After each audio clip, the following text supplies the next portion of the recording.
Hello students, welcome है आपका अपने यूट्यूब चैनल पे। और जैसा कि मैंने बोला था, मैं आपको पहले इन्फॉर्म कर रही हूँ। थोड़ी सा मेरी गलती की वजह से 10 मार्च की जो शिफ्ट 1 और 2 और 3 के क्वेश्चन थे वो मिक्सड अप हो चुके हैं। तो मैं आपको किसी शिफ्ट का एश्योरेंस नहीं दे सकती हूँ, मतलब कि ये शिफ्ट 1 का ही है या शिफ्ट 2 का है। मैं कोशिश कर रही हूँ बट मैं क्लासिफिकेशन नहीं कर पाई हूँ क्वेश्चंस का। तो आप ये सोच के एक बार रीड कर लीजिएगा कि सारे क्वेश्चन आपके 10 मार्च के ही आए हुए हैं, बट थोड़ा सा शिफ्ट इधर का उधर हो गया है मेरी गलती की वजह से। मैं कन्फेस करती हूँ, थोड़ा सा हुआ है। बट क्वेश्चन आपके 10 मार्च की शिफ्ट में आए हुए हैं। हो सकता है आपको कुछ क्वेश्चन रिपीटेशन में मिले, बट मैं कोशिश कर रही हूँ कि जितना आपको कंफर्म कर सकती हूँ। ठीक है, तो थोड़ा सा एक बार मैनेज कर लीजिए। ऐसी गलती मेरे से पहली बार हुई है, मतलब सीरियसली मैं बहुत टाइम से आपको वीडियोस अवेलेबल करवा रही हूँ। थोड़ा सा एडजस्ट कर लीजिएगा प्लीज़। भारत का क्षेत्रफल विश्व में कितने प्रतिशत है? देखो, भारत का जो बच्चे क्षेत्रफल है विश्व के कुल क्षेत्रफल का, सुनना मेरी बात को ध्यान से, विश्व के कुल क्षेत्रफल का 2.4% है। क्लियर? लेकिन इसकी जो जनसंख्या है बच्चे, जनसंख्या जो है विश्व की जनसंख्या का 17.7% है। किसका? विश्व की जनसंख्या का। और ये दो क्वेश्चन काफी आपसे बनते हैं, इसलिए ध्यान रखना इसका। ठीक है, कितना है? 17.7%। क्लियर? कहीं डाउट लगे तो मेरे को बताना। इसका क्षेत्रफल है 2.4% ऑफ विश्व का क्षेत्रफल, याद रहेगा ऐसे। क्लियर? यही दोनों क्वेश्चन में थे। देखो, भारत के बारे में अगर आप बात करेंगे, थोड़ा थोड़ा सा डिटेल हम आपको बता देते हैं। जैसे कि आपका अक्षांश की बात है, कितना हो जाएगा? नॉर्थ 37.6। क्लियर? और अगर आप देशांतर की बात करेंगे तो ये आपका हो जाएगा 68 डिग्री ईस्ट से 97 डिग्री 25 ईस्ट के बीच। कुल क्षेत्रफल भारत का 328723 किलोमीटर स्क्वायर है ना, जो कि पूरे पूरे विश्व के क्षेत्रफल का 2.4% है। और क्षेत्रफल की दृष्टि से जो भारत है विश्व का कितना, कौन सा नंबर का देश है? 7वें नंबर का देश है। पहले नंबर पे कौन है? रूस, फिर कनाडा है अपना, अमेरिका, चीन, ब्राजील, ऑस्ट्रेलिया। क्लियर? चलो आगे चलते हैं। नेक्स्ट क्वेश्चन जो है, कलहण ने 12वीं शताब्दी में कौन सी बुक लिखी थी? राजतरंगिणी लिखी थी, कलहण के द्वारा रची गई थी। और था क्या? मध्यकालीन कश्मीर के इतिहास का मुख्य सोर्स है ये, ध्यान रहेगा। कश्मीरी इतिहासकार थे कौन? ये कलहण, कश्मीरी इतिहासकार, याद रखना। किस शताब्दी में लिखी थी? 12वीं शताब्दी में। किस भाषा में लिखी थी? ये भी नोट डाउन कर लो। तो संस्कृत भाषा में लिखी थी। तो एग्जाम में आपका एक बार किसी और एग्जाम में क्वेश्चन रहा था, वहां पर आपकी लैंग्वेज पूछी गई थी। अब आप इस बुक के बारे में, राजतरंगिणी बुक के बारे में जरा देखो। अगर आप बुक की बात करोगे, हम नाम नहीं लिख रहे हैं, 7826 श्लोक है इस बुक में और 8 भाग है जिनको कहा गया तरंग। क्लियर? चलिए, तो जो राजतरंगिणी बुक है उसमें कश्मीर के राजाओं के बारे में है। प्रशासनिक, सामाजिक, राजनीतिक और आर्थिक जानकारी इसमें आपकी इंक्लूड करी गई है। समझ रहे हो? इतिहास से मतलब आपका क्या हो जाएगा? आपका प्रशासनिक हो गया, सारा कुछ इंक्लूड हो जाएगा ना। सामाजिक हो गया, हर एक तरह की जानकारी आपकी इसमें मिल जाएगी। राजनीतिक हो गया, आर्थिक हो गया। चलो आगे चलते। नेक्स्ट है, किस राज्य में गैस सिलेंडर मुफ्त देने की स्कीम शुरू की गई? आंध्रा में भी शुरू की गई थी, आंध्र प्रदेश में। बट द करंट अफेयर का क्वेश्चन था, वहां पर ऑप्शन आपका मध्य प्रदेश फ्रेम हुआ था मेरे ख्याल से। विदेशी वस्तुओं का बहिष्कार किस आंदोलन के दौरान हुआ? स्वदेशी आंदोलन के दौरान आपका विदेशी वस्तुओं का बहिष्कार शुरू किया गया था। ये तो पता होगा ना, पहले भी ये क्वेश्चन हम आपको करवा चुके हैं। देखो, स्वदेशी आंदोलन क्या था? जो इसकी जड़ें थी, उसका विभाजन विरोधी आंदोलन में था। बंगाल प्रांत का विभाजन याद है, वहां से आपका ये शुरू हुआ था। तो चलते हैं आगे। तो आपका यहाँ पर विदेशी हटाओ, स्वदेशी अपनाओ। नेक्स्ट, रबी की फसलें किस माह में बोई जाती हैं? अक्टूबर से नवंबर, या आपको मिला होगा अक्टूबर से दिसंबर। ठीक है, ऑप्शन में मेरे ख्याल से आपको शायद दिसंबर में मिल सकता है। देखो, रबी की फसलें हम आपको लिखा चुके हैं ना कौन कौन सी होती है। एक काम करो, इसको थोड़ा सही से लिख लो, क्योंकि फिर समझ में नहीं आएगा तो गड़बड़ करोगे। अक्टूबर से नवंबर या अक्टूबर से दिसंबर भी आपको ऑप्शन में मिल सकता है। रबी की फसलों में हम आपको पहले ही बता चुके हैं कौन कौन सी आती है। गेहूं हो गई आपकी, जौ हो गई, मटर हो गई, चना, सरसों, है ना।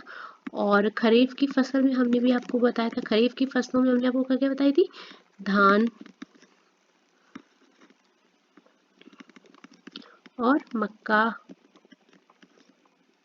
ज्वार, बाजरा, इसके अलावा जायद की फसलें भी हमने आपको लिखा दी थी, बतानी पड़ेगी। हरी सब्जियां आपकी हो गई, ये भी सब हमने आपको पहले बता दिया था, सब्जियां वगैरह थी। चलो, बार बार एक ही चीज को लिखाने से टाइम ही वेस्ट होगा और कुछ नहीं। पीडीएफ आपको प्रोवाइड कर दी है, वहां पर मिल जाएगी। आगे चलते, भारत में हरित क्रांति की शुरुआत बता बता के थक गए, 1960 के दशक में शुरू हुई, और इसको ऑल्सो नोन एज तीसरी कृषि क्रांति। ये ध्यान रखना, ये क्वेश्चन बना था आपसे इस बार एग्जाम में, कांस्टेबल में ही आया था। तीसरी कृषि क्रांति के नाम से भी जाना जाता है।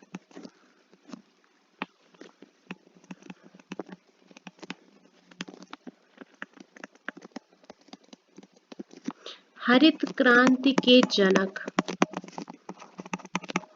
नॉर्मन बोरलॉग को कहा? विश्व में। क्लियर। भारत की अगर आप बात करोगे तो चेंज हो जाएगा, कौन हो जाएंगे? MS स्वामीनाथन। तो कंफ्यूज तो नहीं होना ना।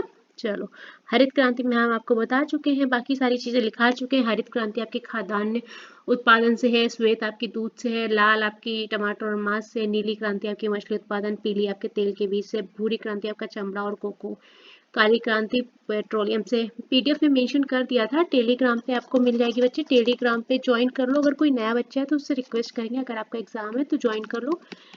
जीडी एग्जाम में फाइनल पीडीएफ कराई थी, वहां पर आपको ये सारी डिटेल मिल जाएगी। आगे चलते हैं। दीपम 2.0 योजना किस राज्य की है? आंध्र प्रदेश के द्वारा शुरू की आपकी ये योजना है। क्या हुआ था इसमें? जो मुफ्त गैस सिलेंडर से रिलेटेड है, गैस सिलेंडर का डिस्ट्रीब्यूशन होना था इसमें। Clear, free. भारत की आबादी विश्व का कितने प्रतिशत है? हमने आपको अभी पहले क्वेश्चन में बताया था 17.7% है। किसका? वर्ल्ड की आबादी का। यस बैंक के प्रबंध निदेशक पूछे जाते हैं, मनीष जैन जी हैं। कुछ साउंड आएगा, उसको थोड़ा सा इग्नोर कीजिएगा, ठीक है। भारत में आर्थिक उदारीकरण की शुरुआत कब हुई थी? 1991 में हुई थी। किसके द्वारा? वो लिख लो, PM PV नरसिम्हा राव। और उस समय जो उनके फाइनेंस मिनिस्टर थे, तत्कालीन की बात हो रही है, ठीक है। तो फाइनेंस मिनिस्टर कौन थे? डॉक्टर मनमोहन सिंह। ओके, पीछे गाना सुनाई दे रहा होगा, थोड़ा सा वेट कीजिए, थोड़ा सा वेट कीजिए। क्यों कर दो, आवाज ज्यादा। तो आपके उस समय तत्कालीन PM थे नरसिम्हा राव और फाइनेंस मिनिस्टर थे डॉक्टर मनमोहन सिंह, उनके कार्यकाल में बनी थी, ठीक है। नेक्स्ट चलते हैं। 1950 में कितने मौलिक कर्तव्य जोड़े गए? देखो, 1950 में आपका कोई भी मौलिक कर्तव्य संविधान में शामिल नहीं था। हमने आपको क्या बताया था? 42वां संविधान संशोधन पढ़ाया था ना, जहाँ आपको मिनी संविधान बोला गया था। वहां पर आपके देखो मूल कर्तव्य किसकी सिफारिश पर? स्वर्ण सिंह समिति की सिफारिश पर ऐड ऑन किए गए थे, तब 10 जोड़े गए थे। उसके बाद में फिर आपका एक संशोधन हुआ था, जिसके तहत आपका 11वां संविधान संशोधन ऐड ऑन किया गया था, बताया था ना।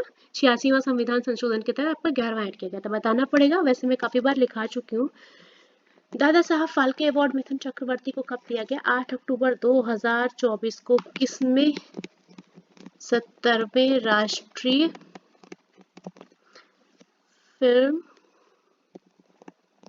पुरस्कार समारोह में आपका उन्हें ये दिया गया था। आगे चलते हैं। भारतीय संविधान में 11वां मौलिक कर्तव्य कब जोड़ा गया था? हमने आपको क्या बताया था कि 1976 में 42वां संशोधन जो हुआ था उसमें आपके 10 मौलिक कर्तव्य जोड़े गए थे। लिखाना ही पड़ेगा। किसकी सिफारिश पर? स्वर्ण सिंह समिति की सिफारिश पर बताया था। तब आपके कितने थे? 10। और 11वां कब जोड़ा गया आपका? 86वां संविधान संशोधन पर। कब? 2002 में 11वां मूल कर्तव्य आपका जोड़ा गया था। चलो, मौलिक कर्तव्य आपके किस भाग में है? 4th ए में। और अगर आर्टिकल पूछ लेंगे तो 51A हो जाएगा। क्लियर? कोई डाउट लगे तो कमेंट में क्वेश्चन नंबर डाल के मेंशन कर देना। स्थायी बंदोबस्त प्रणाली किसने शुरू की थी? लॉर्ड कॉर्नवालिस के द्वारा शुरू करी गई थी आपकी। देखो, इनको भारत में सिविल सेवा के जनक के रूप में भी जाना जाता है।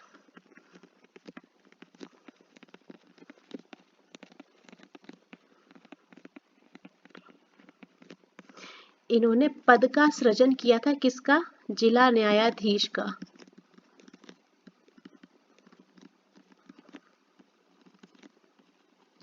ठीक है, तो एक तरफ से बहुत ही इम्पोर्टेंट कार्यकाल था इनका। इसके अलावा इन्होंने थर्ड जो हमारा आंग्ल मैसूर युद्ध हुआ था, वाह, श्रीरंगपट्टनम की संधि याद है? इनके कार्यकाल में रही आपकी। और एक चीज और इनके कार्यकाल में हुई थी अच्छी, 1973 में जो हमारे कानून थे, कानूनों को संहिताबद्ध किया गया।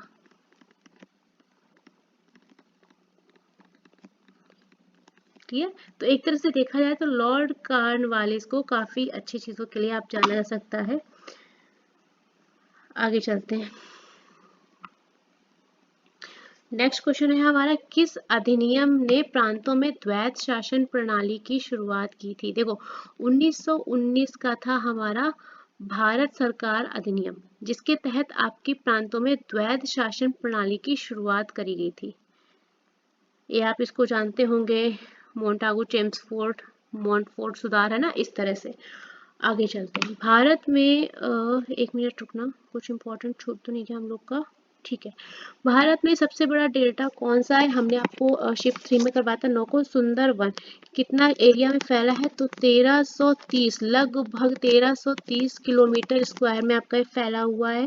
डेल्टा की बात होगी, सुंदरवन डेल्टा हमने आपको क्या बताया था, किन नदियों के द्वारा बना था? गंगा और ब्रह्मपुत्र नदियों के द्वारा आपका ये बना गया था। सुंदरवन किसके लिए जाना जाता है? मैंग्रोव वन के लिए भी जाना जाता है। और ये आपसे क्वेश्चन एग्जाम में बनता है कि मैंग्रोव वन के लिए किसको जाना जाता है। डेल्टा नदी कौन नहीं बनाता, डेल्टा कौन नहीं बनाता है? तो नर्मदा और ताप्ती नदी नहीं बनाती है। क्लियर?